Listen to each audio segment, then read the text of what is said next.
On this demo, I'm going to show how to do filtering and advanced filtering in Excel.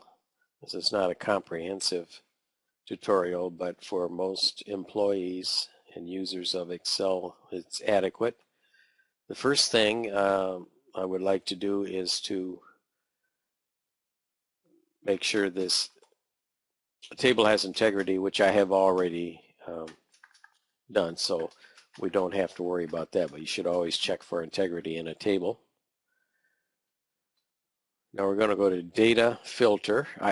Since I do a lot of filtering, pivot tables, and subtotals, I already have it on my quick ribbon up here, but I'm going to show it here. Now here we have all of the tables, and we have the icon here for choosing it. Now everything is selected here. Now if we click this, nothing is selected, and we can choose what we want to select. Let's say Blackwell. Okay, here's every item that has to do with Blackwell.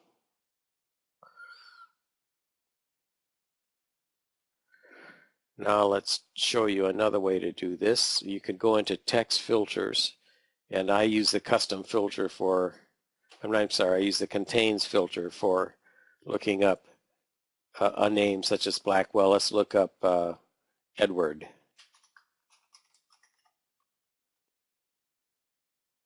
Lo and behold, it's the same person. Now we have looked up based on something that's contained within a cell. Now the next step on this is to show you how to do what I call advanced filtering. I think that's what it's called in Excel. What we need to do is to give ourselves some space.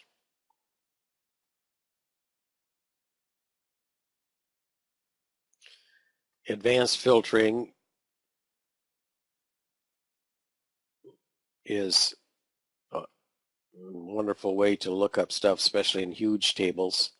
I'm going to filter the list in place, which means it's going to look like what you saw before. Now we're going to have a list range, which is already selected. I only had 73 items in this particular one. I've had ones that have 20 or 30,000 items. So this will be the list range, and this will be the criteria range. But first I want to get things set up. We're going to do our search on the name. So I'm going to copy. You have to have the exact name of the search cell. And then I'm going to make this the input cell, which I'm going to color. And I'm going to make this the search cell. So I'm going to do equal,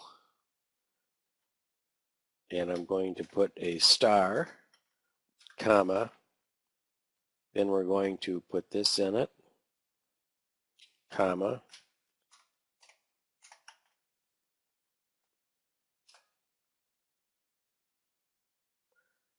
and I shouldn't put comma in there, I should put and in there, excuse me.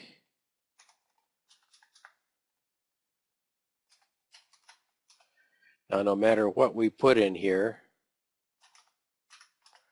it's going to find everything once I've shown you how to complete the advanced filter in the name column that has RIC in it. Now we could put an exact item in here, but because of the fact that with large columns we're trying to narrow it down, I like to do it that way. Then we go to the advanced filter function, and the list range has already been picked up, A5 to A37, 73, excuse me, and then the criteria range will be this. I do not include the yellow cell. Okay. Okay, and it has already picked up Rich. Let's try ED. Now what you have to do when you put in an item is get the cursor down inside the table, and then just say OK. And we now have picked up Edward. This is how you use the advanced filter. There's not much to it.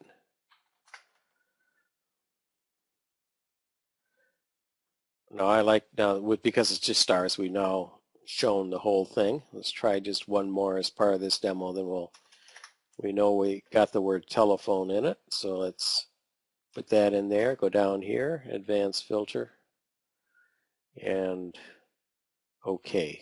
And there we have it. It just appears to be that one telephone company. So I hope you enjoy this. This is a nifty way to do lookups and really comes in handy when you're having to look up data for creating, say, labels for a label machine in a warehouse, or vendor lookup for input on a separate screen on your right-hand monitor, whatever you need it for.